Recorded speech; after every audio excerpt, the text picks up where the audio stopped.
So we're going to talk about civil rights and civil liberties and break this down into a couple of discussions. First of all, we're just going to talk about the general nature of civil rights and civil liberties as they're enshrined in our Constitution. As we talked about before, when we think in terms of the Constitution, most of us think of our rights as being enshrined in the Bill of Rights, which was actually passed during the first Congress and ratified after the Constitution was written. And we saw that when we talked about Federalist Number 84. So most of our civil rights and civil liberties, as we would consider them, are enshrined in this Bill of Rights that is kind of at the end of the U.S. Constitution. Now the question becomes, what is the difference between a civil right and civil liberty? And sometimes it's not readily apparent. So we're going to define them kind of in the most general terms, and we'll define a civil liberty as something that are protections from government interference in our lives. So the government doesn't have the right to violate our free speech. The government doesn't have the right to prevent us from exercising our religion. So that's something that government can't do to us. That's a good way to think of civil liberties. On the other hand, civil rights are things that the government has to guarantee each of us in society. So the definition we have here is government guarantee to treat citizens equally before the law. So the government has to protect our rights, for example, to be able to vote, to be equally protected by the law, and to make sure that there isn't discrimination. So again, to recap, civil liberties are those things that government can't do to us. Civil rights are those things that government needs to protect for all of us to ensure that we can be citizens equally.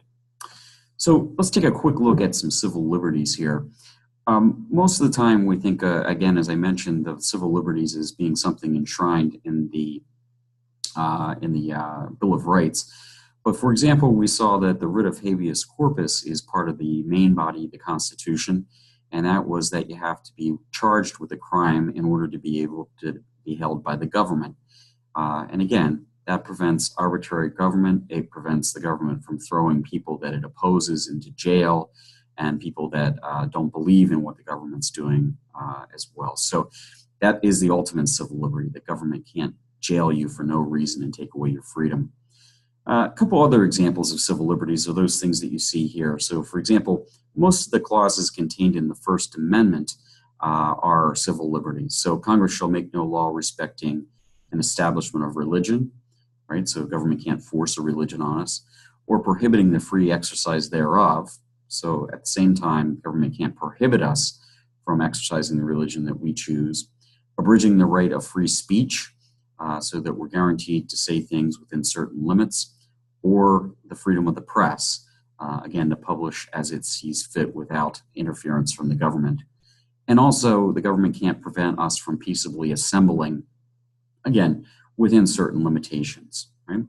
Another example of a civil liberty is the Fourth Amendment, which is the right of the people to be secure in their persons, houses, papers, and effects against unreasonable searches and seizures shall not be violated, and no warrants shall issue but upon probable cause, supported by oath or affirmation, and particularly describing the place to be searched and the persons or things to be seized.